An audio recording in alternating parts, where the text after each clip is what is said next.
Boa noite, pessoal. Meu nome é Ângela Almeida da Silva. Vamos começar essa aula de hoje sobre relacionamentos abusivos, né, dia 23 de outubro de 2025, né? Sou psicanalista clínica, dando continuação a esse curso, né, que vários temas relacionados e vários autores relacionados a esse tema, porque muitos deles, a maior parte deles, eh, tem alguma teoria que se encaixa perfeitamente dentro dessa questão, né. Já falei sobre Freud, já falei sobre Lacan, já falei sobre Winnicott, Melanie Klein e hoje vou falar sobre o narcisismo e os relacionamentos abusivos, né, entre o encantamento e a destruição. Bom, gente,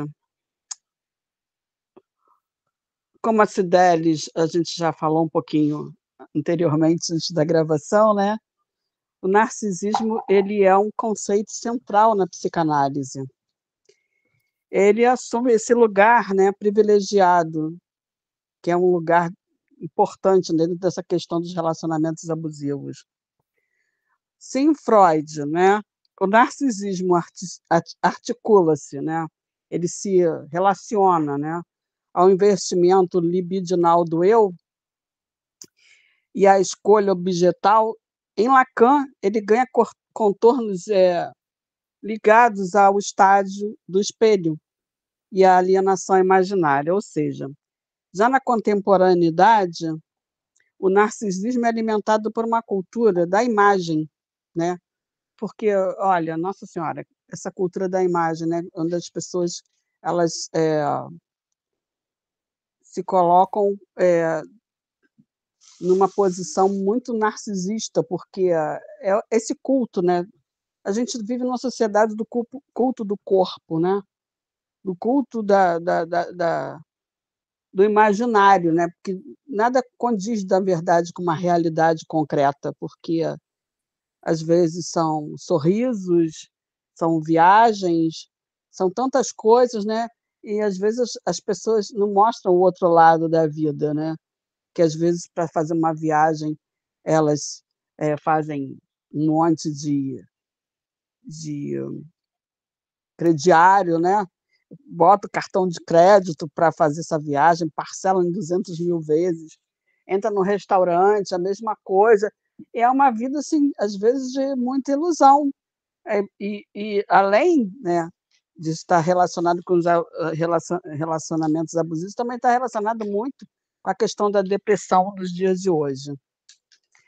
Então, esse narcisismo alimentado pela cultura da imagem, pelas redes sociais, ele torna-se tanto expressão de fragilidade psíquica quanto forma de dominação relacional. Como eu já falei, né? As pessoas se sentem insuficientes, né? Elas se sentem insuficientes quando elas veem a vida, uma vida idealizada, né? De uma outra pessoa que ela acha que está vivendo as mil maravilhas, mas não é bem assim. Então, nos relacionamentos abusivos, os relacionamentos, né, relacionados ao narcisismo, eles se manifestam por dois modos, né? O narcisismo do abusador, que nesse sentido ele busca manter sua grandiosidade através da exploração e desvalorização do outro, e o narcisismo da vítima, que é frequentemente capturado pela promessa de uma fusão, de uma completude, de uma idealização, e dessa forma acaba por perpetuar a permanência desse vínculo, né? É como se fosse um círculo vicioso, na verdade, né? É um que quer explorar, desvaloriza o outro, e o outro, né, que se sente capturado por essa promessa, né? Então, vamos falar do narcisismo em Freud, né, e depois vamos falar de Lacan. A diferença do narcisismo primário, que é um estágio necessário ao desenvolvimento né, a criança, na sua idade mais tenra, ela passa por esse desenvolvimento, né, e o secundário, em que há regressão e retração da libido para o eu. Existem essas 2 fases, né, o primário e o secundário. No abuso, muitas vezes observamos o retorno desse narcisismo secundário, né, que é uma regressão e essa retração da libido, que busca suprir essas falhas do ego.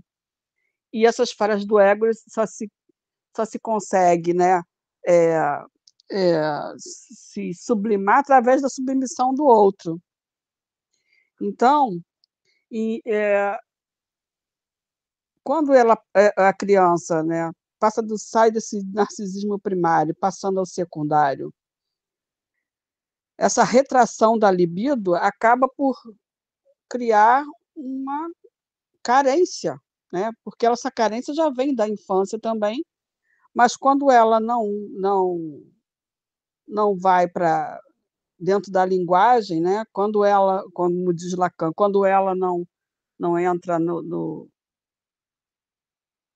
quando a criança ela não, passa para o consciente isso, né, quando é secundário, ela descobre aonde ela foi ferida, né, onde estão os seus traumas dos seus pais, né, quando os seus pais eles não deram um suporte emocional suficiente para que eles tivessem, segurança emocional na idade mais adulta, né, e aí eles querem suprir essas falhas, né, do ego, através dessa submissão ao outro. Já em Lacan, tem a teoria do estádio do espelho, que o estádio do espelho ele ilumina como a imagem idealizada do eu depende do reconhecimento externo. Ou seja, né, para você ser validado, você precisa do reconhecimento do outro, você não se reconhece como uma pessoa, não que seja completa, que o homem é sempre, ele está sempre em busca, né, de reconhecimento, de desejar. O homem é um ser desejante, sempre em busca de reconhecimento. No entanto, né, para ele se sentir validado, ele precisa, né, do reconhecimento do outro. Então, o abusador, né, necessita constantemente de um espelho, um parceiro, que o confirme, né. E o parceiro, por sua vez, ele se aliena nessa função, que ele aí acaba por se tornar refém do olhar do outro. Então é um suprindo, é como se fosse uma chave e fechadura, né. Enquanto um tem o desejo de ser, né, o reconhecido, né, externamente pelo outro, o outro ele se aliena a essa função, porque, ele quer se submeter também, né, e se coloca como refém desse olhar também do outro, ele se torna refém do olhar do outro também. Bom, existe o narcisismo do abusador, que nesse caso, o abusador apresenta traços narcisistas que se manifestam por uma necessidade de admiração constante, né. Algumas características, né, do narcisismo do abusador, uma delas é que ele quer o tempo todo reconhecimento, quer ser admirado, quer ser colocado no pedestal. É como a Cibele já tinha, né, colocado a anteriormente, quer ser o dono da cocada preta. Né, Cideles? Pode falar, Isso. Cideles, não me importo não, eu gosto que Não, participem. querida, eu vou te ouvir e a gente está te ouvindo. Fala aí. Ok. Hoje é E, você. não, mas eu não me importo, não me importo, eu gosto que participem também. E, outra característica, né, do narcisista abusador é uma intolerância à crítica ou à frustração. O abusador, ele nunca reconhece uma falha, ele não falha, ele não tem defeitos, ele é perfeito. Ele não aceita a crítica e não reconhece os erros, porque ele também ele não quer ser frustrado, ele não, se ele se reconhecer errado, né, ele vai e se ele não for atendido nas suas demandas, ele vai ser frustrado, ele não aguenta essa frustração. E ele usa da desvalorização do outro para se manter no poder. Então aí a gente tem uma questão aí sobre a fenomenologia do espírito, né, que quem quiser também ter um conhecimento fora da psicanálise, que sempre eu falo aqui, gente, a psicanálise ela tem, conceitos importantíssimos, mas tudo que perpassa pela psicanálise, perpassa também pela filosofia, pela história, pela antropologia, pela sociologia. Então é importante que nós tenhamos um conhecimento multidisciplinar para que a gente possa entender melhor tudo que se passa na psicanálise, é importantíssimo, né. Então vocês tentando dar uma olhada, né, nem que seja assim numa resenha, alguma coisa que seja bem curtinha para vocês terem ideia, né, da fenomenologia do espírito, né. A questão do senhor e do escravo, um dia somos senhores, outros dias somos escravos. Isso acontece nos relacionamentos o tempo inteiro, depende muito da posição ou do lugar que cada um se coloca. Outro traço do narcisista é a construção de uma relação baseada em assimetria. O outro é espelho, não sujeito. Ele está acima desse outro, né, que se sujeita. Quando a gente fala em sujeito, é aquele que se assujeita, porque o que não é sujeito, o que não se assujeita, ele é o bárbaro. O bárbaro faz o que quer, e na psicanálise a gente fala que é o perverso, porque ele não entrou na lei, né, Cidelis? Fala aí. Uhum. Bom, e aí a gente pode dar, tipo, um exemplo assim, né, uma pessoa, né, vamos dizer assim, de uns 40 anos, que frequentemente desqualificava a companheira, chamando-a de inútil diante de todos, dos familiares, das pessoas conhecidas, dos amigos, né. Mas, ao mesmo tempo, exigia que ela estivesse sempre presente e disponível. E aí, na análise, né, revelou-se que o seu comportamento tinha como objetivo tampar feridas narcísicas profundas, projetando sua fragilidade na desvalorização do outro. E aí a gente estava falando aqui nas outras aulas também sobre a questão da masculinidade, da fragilidade masculina dos tempos atuais. Quem quiser, gente, as outras aulas também têm coisas muito legais. E aí eu repasso para que vocês tenham interesse de ver as outras, porque está muito interessante, né. A gente, uma hora dessa, vai falar também sobre a fragilidade masculina contemporânea, né, porque o homem também está desorientado do seu lugar no mundo. E a gente vai falar sobre isso também posteriormente, porque se falando dos relacionamentos abusivos, a gente fala do que perpassa homens e mulheres, porque os homens também sofrem com relacionamentos abusivos em relação às mulheres, mas há mulheres, por causa da sua condição, né, social, histórica, né, é, é, movida pelo patriarcado, né, principalmente aqui na nossa cultura ocidental. Em outras culturas não, porque tem muitas culturas que as mulheres são vistas de outra posição. Historicamente, por exemplo, as mulheres célticas, né, eram as verdadeiras, personagens de lugar de poder na sociedade céltica, né. Então, é porque a mulher passa aquela questão da fertilidade, né, de ser mãe, de gerar, pessoas de fazer algum tipo de criação, né? Uma criação que é um mistério, que é o mistério da vida.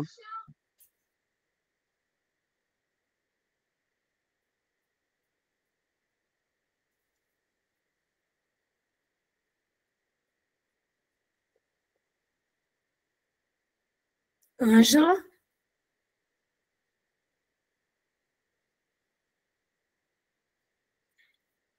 Então, É pessoal, que eu já não, vou. que o meu som deu um problema aqui. Uhum.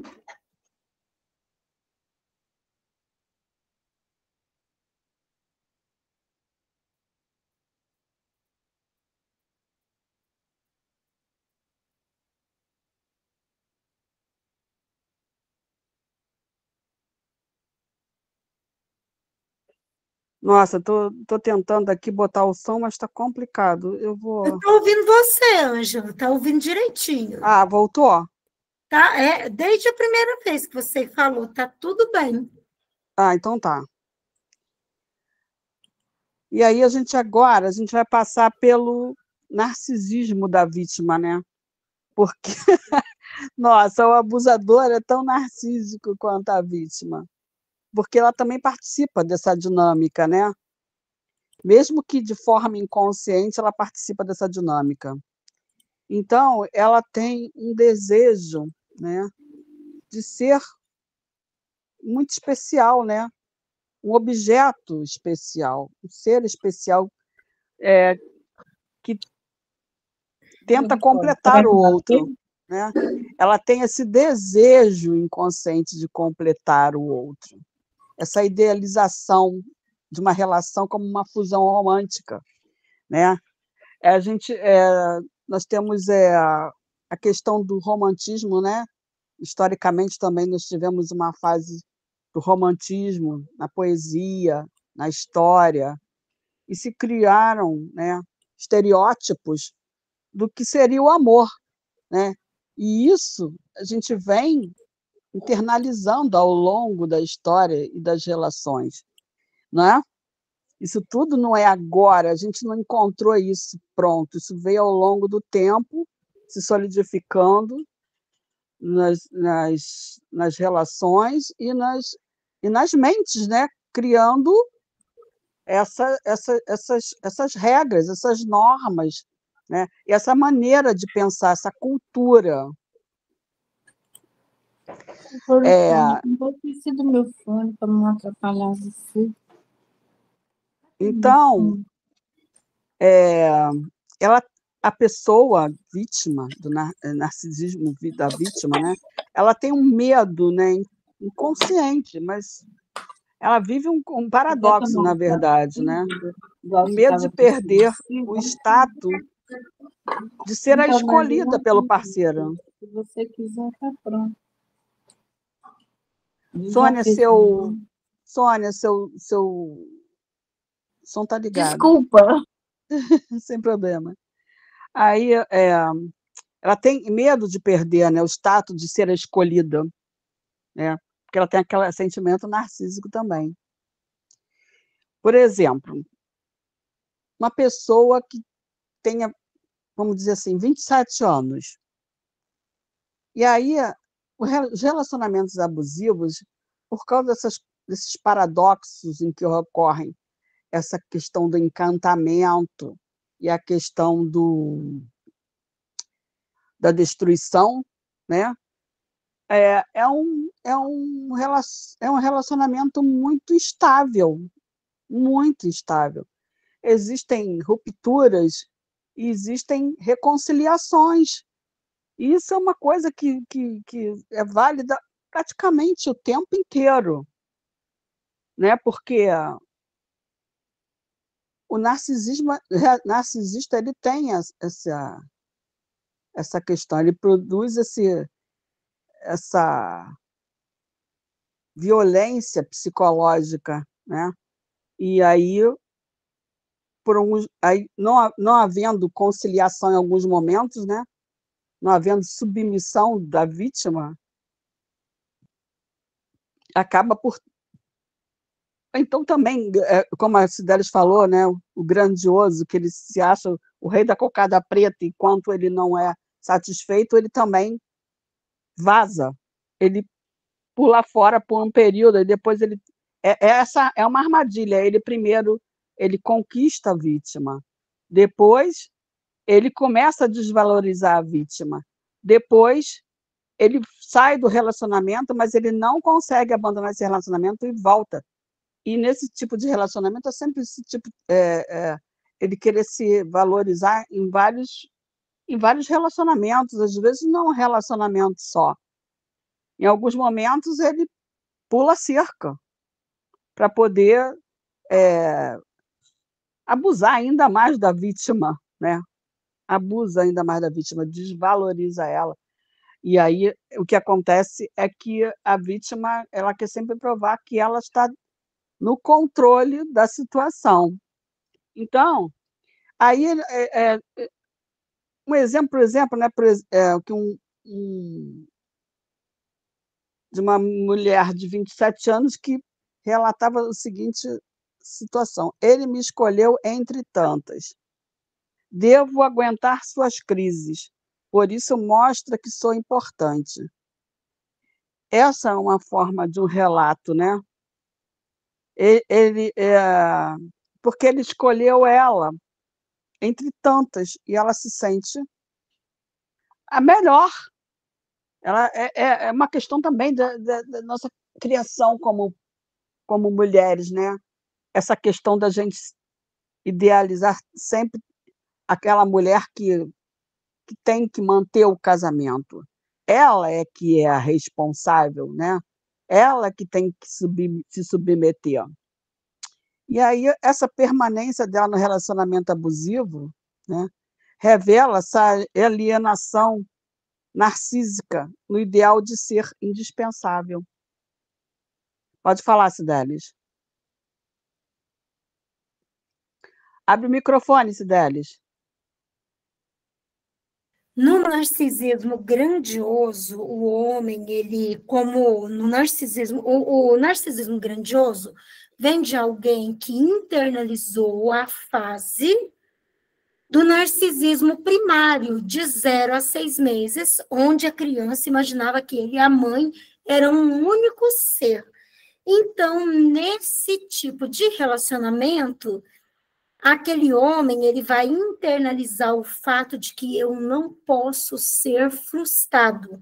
Então, ele não admite ser frustrado, ser deixado de lado, que ele não é mais importante, que aquela mulher não quer mais ele, se ele não estiver agradando, ele está ali, às vezes tratando mal, fazendo as coisas do jeito dele, mas ele imagina na mente doente dele que a mulher tem que aceitar ele do jeito que ele é, e é nesse tipo de relacionamento, principalmente com o grandioso, que acontece a maioria dos feminicídios. Por quê?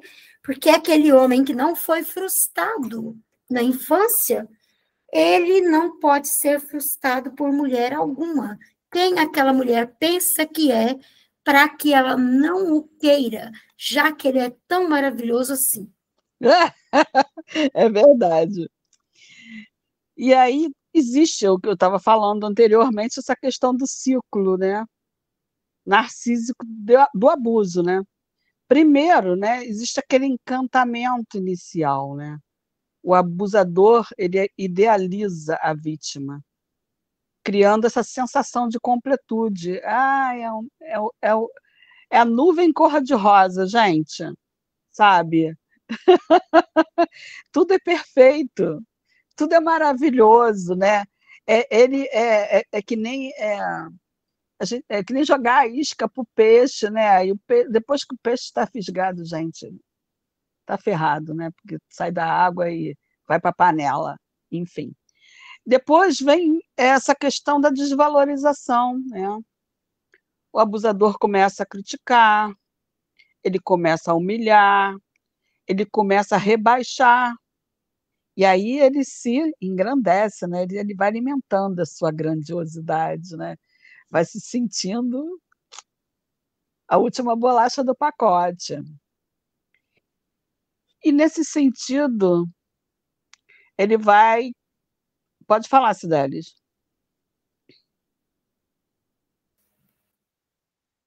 É que o homem, ele, quando ele é narcisista, muitas vezes ele vai, sim, desvalorizar a mulher ali de maneira formal.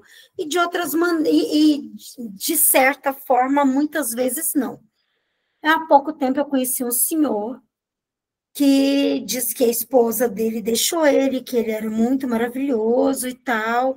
E aí a gente conversando, eu fazendo um tratamento psicanalítico dele, ele disse que ele permitiu que fosse falado isso, tá, gente?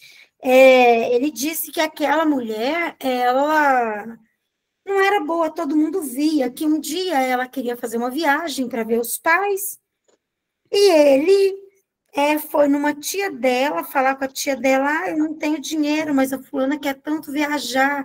Aí a tia, eu sei como que ela é.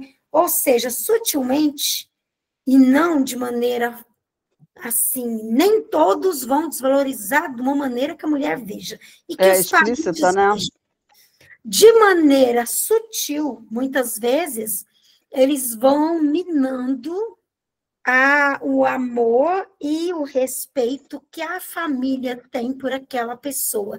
E aquela pessoa vai sendo tão desvalidada em todo lugar que ele chega, ela, por exemplo, ela participa de uma igreja há anos, ele chega ali, ele começa a ser o rei, e de repente aquela mulher não é nada. Aí ela perde o gosto por tudo. A família dela, o pai, a mãe, ela perde pai, ela perde mãe, ele dá moral para a irmã, e assim vai. Então, nem sempre ele vai fazer isso de uma maneira clara. Muitas vezes ele faz de uma maneira que ninguém veja, nem ele vê. Ele não vê porque ele faz inconscientemente. Aí, o dia que aquela mulher percebe alguma coisa, no caso desse homem, até as filhas dele, ele foi ganhando ao longo do tempo, e aquela mulher deixou ele, mas como assim ela me deixou? As minhas filhas me falam, mas a mãe não tinha valor nenhum para aquelas filhas. Aquela mãe, aquela mulher não tinha valor nenhum para ninguém. Por quê? Porque o valorizado era só ele conseguia comprar todas as pessoas em volta, com o seu charme, com o seu jeito de falar e com o seu poder aquisitivo maior do que o dela.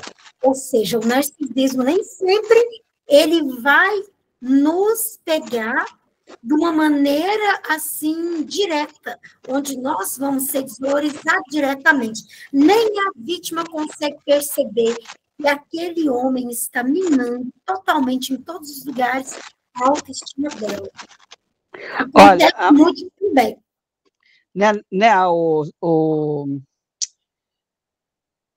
Cidelis, o narcisista, ele é um manipulador tão exímio que muitas das vezes a vítima não percebe a sua manipulação, né?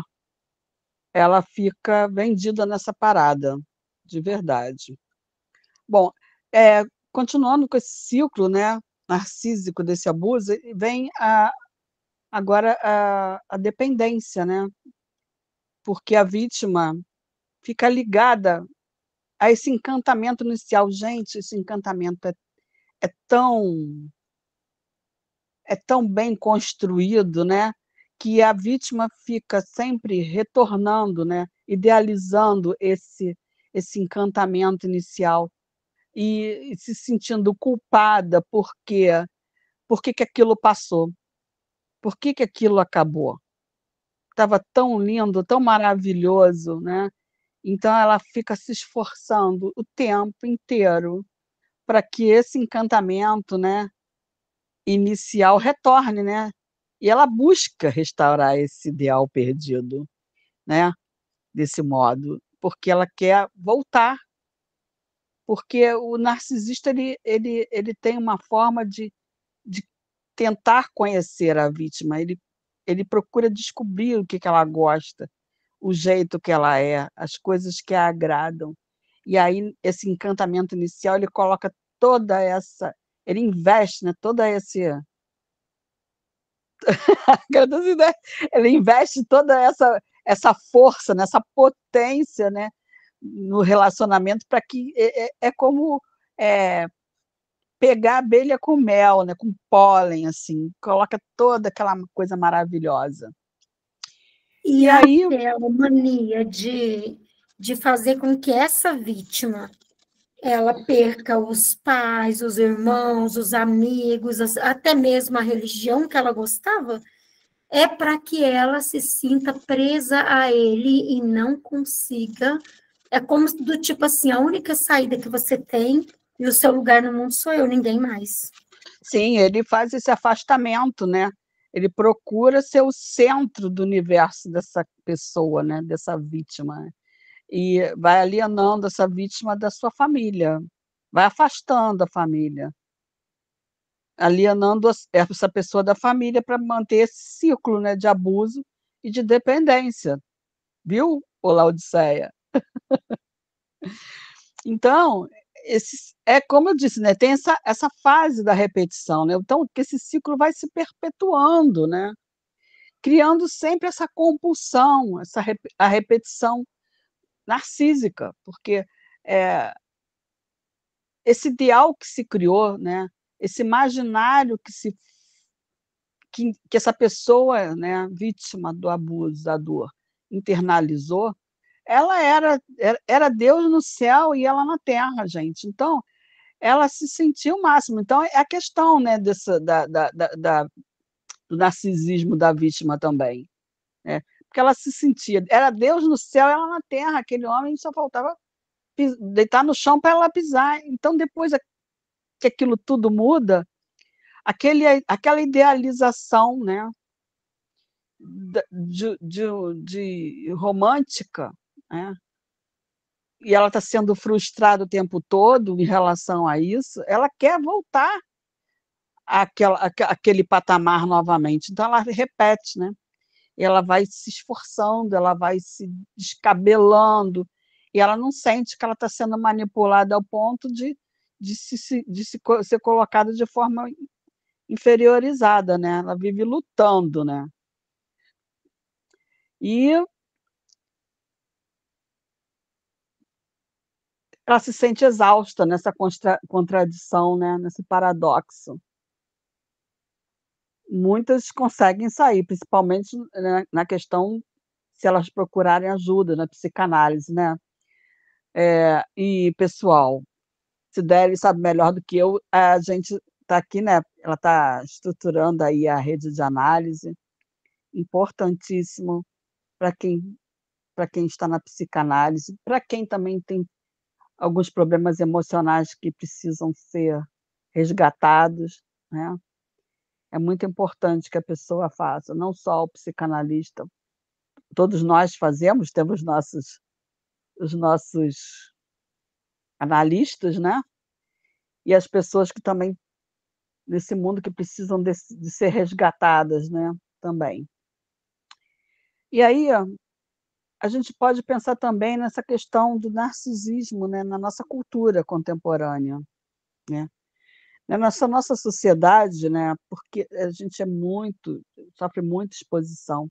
A gente se expõe muito. Na verdade, o privado se tornou público. E o público se tornou privado, né? Está tudo muito misturado, a gente não sabe. Gente, tem gente que faz live dentro do banheiro, então é uma coisa impressionante. E aí, nesse sentido, o narcisismo ganha muito mais força, né? Porque as redes sociais, né, elas reforçam essa lógica de exibição, né?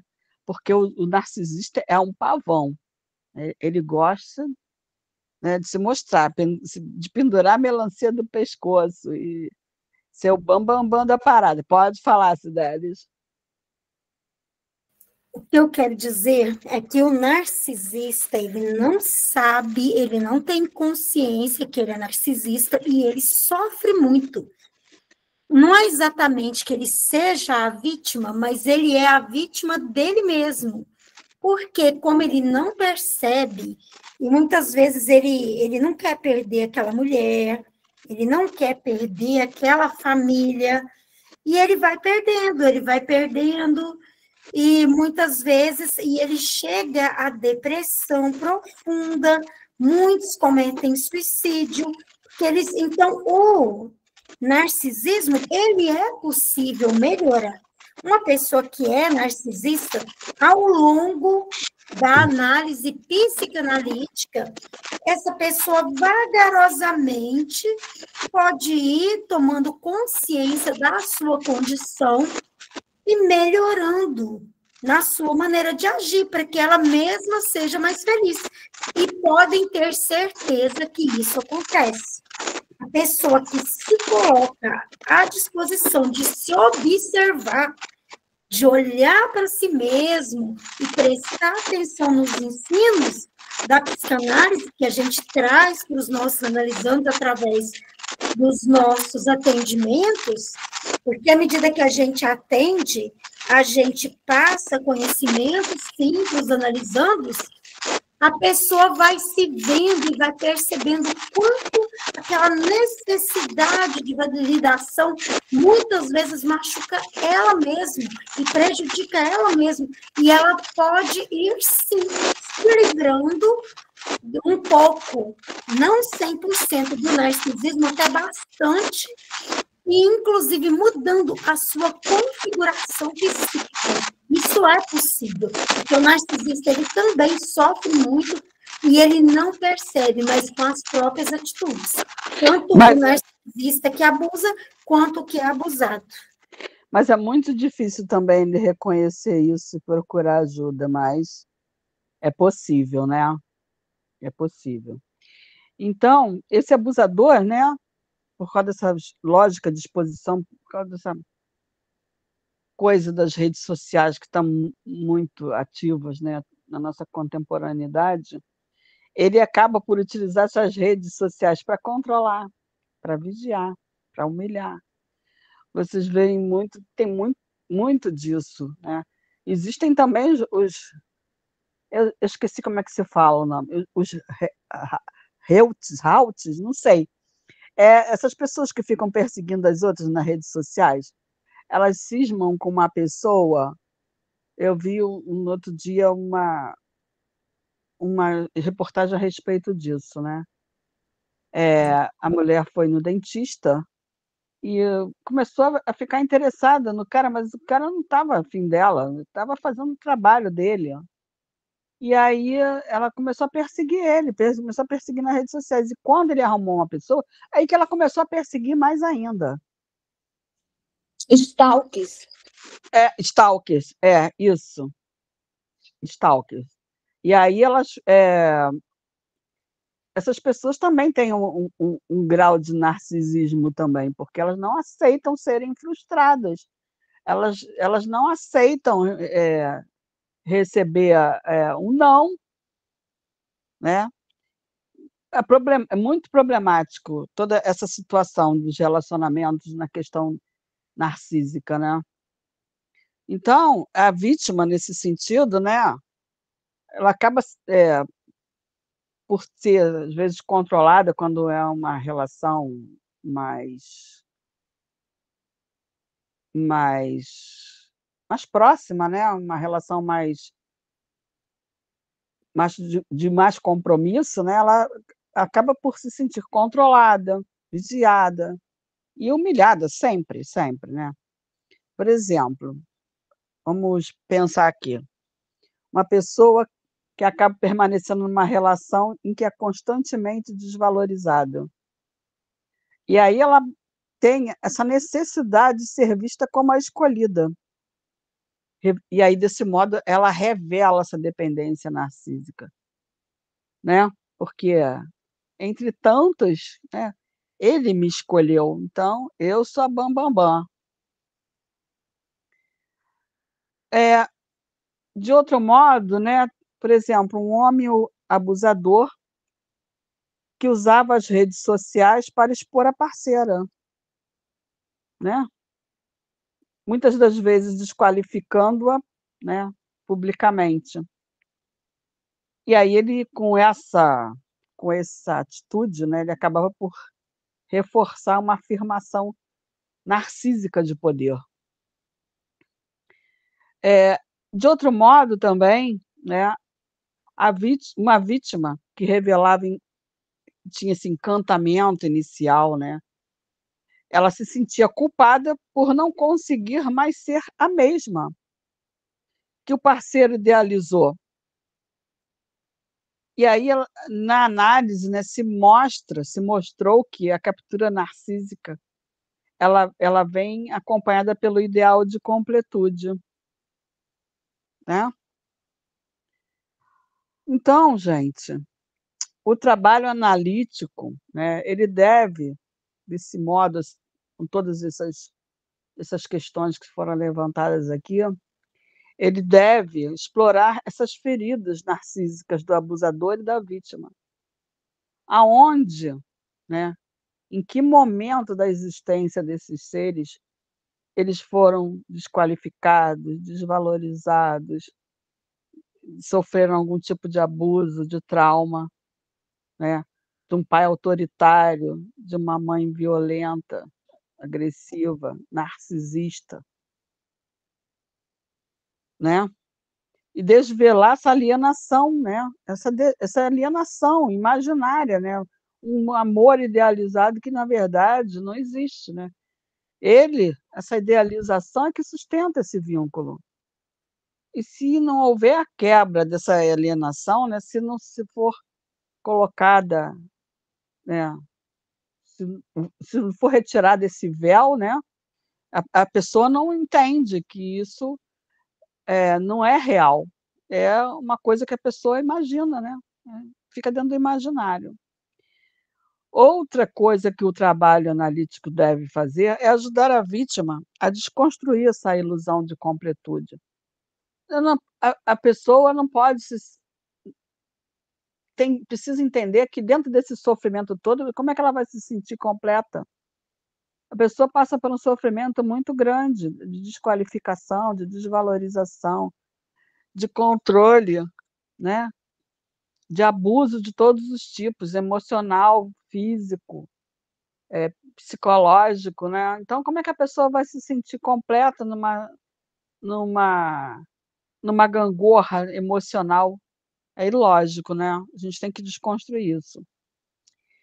E também trabalhar a possibilidade, né, dessa pessoa se reconhecer como sujeito desejante, não estar só à disposição do desejo do outro, né, não se colocar disponível, à disposição, né, do que o outro quer, do que o outro deseja, do que o outro espera, né. Deixar de ser o espelho do outro, do que o outro deseja, você ser aquele que faz tudo o que ele quer, não é bem assim. Então, gente, o narcisismo, né, longe de ser um traço, né, individual de qualquer ser, também é um fenômeno relacional e cultural, né. Cultural, porque a gente vai internalizando modelos, né. O que é ser mulher, o que é ser homem, né, o que é ser sujeito, o que é ser cidadão, todos esses conceitos que passam as relações. O que as questões de hierarquia, de democracia, tudo isso tem muito a ver, né, de gênero, de raça, de cor, é um fenômeno relacional e cultural.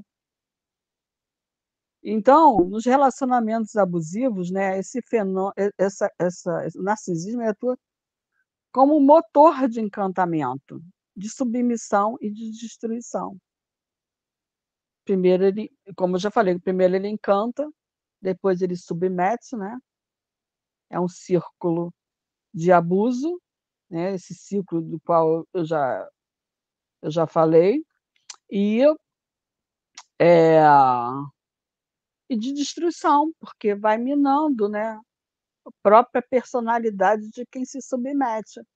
Nos finais dos relacionamentos abusivos, geralmente, quem sai deles vai procurar descobrir a si mesmo, porque se perdeu, não sabe mais o que deseja, não sabe mais o que quer, perdeu os parâmetros, né. Pode falar, Cideles. Mas como nós convivemos com pessoas com vários graus de narcisismo, vários Sim, graus, assim como de psicopatia e vários outros tipos de transtorno, borderline, bipolar e tal, e é um transtorno, o narcisismo, e tem vários graus. Quando uma mulher aprende psicanálise e consegue perceber o que está envolvido antes de acontecer, ou mesmo um homem, do tipo assim, ele está vindo com o fubá, o meu bolo já está pronto, eu estou percebendo o que está por trás da atitude que está vindo. A mulher passa com a psicanálise a perceber. Essa mulher, ela consegue conviver melhor e lidar com essa situação. E muitas vezes de uma maneira até muito saudável, inclusive ajudando a pessoa a se autorregular e modular, se tornando uma pessoa melhor. É possível. Quando uma mulher tem um marido, um parceiro, ou um homem tem uma parceira, porque muitas mulheres são muito mais narcisistas do que os homens. É uma realidade. E a pessoa procura um tratamento psicanalítico. Nós, através da psicanálise, eu tenho feito isso e tenho ajudado muitos casais a viverem bem, um com o outro, de tratar um só. Por quê? Porque eu mostro o que um está fazendo, o que o outro está fazendo, devagarzinho, de uma maneira educada, e dessa maneira os casais vão se completando, vão acabando os problemas e vão vivendo em paz. Porque a pessoa vagarosamente vai percebendo o quanto aquele problema, aquele defeito prejudica principalmente, em primeiro lugar, ela mesma. exatamente. Então, gente, concluindo aqui, né, essa questão dos relacionamentos abusivos e o narcisismo, a gente pode concluir aqui, ó, né, o abusador, ele se alimenta, né, ele alimenta sua grandiosidade à custa do outro, né. Ele tem essa ausência, essa falta, né, ele quer preencher alguma coisa, então ele o tempo todo ele vai se alimentando do outro. E a vítima, em contrapartida, se mantém presa pela promessa narcísica de completude, né, porque aquele encantamento inicial promoveu, né, trouxe para essa vítima uma sensação de completude, mas que foi imaginária, né, que foi só um período, né, aquele período de captura do narcisista com relação à sua vítima.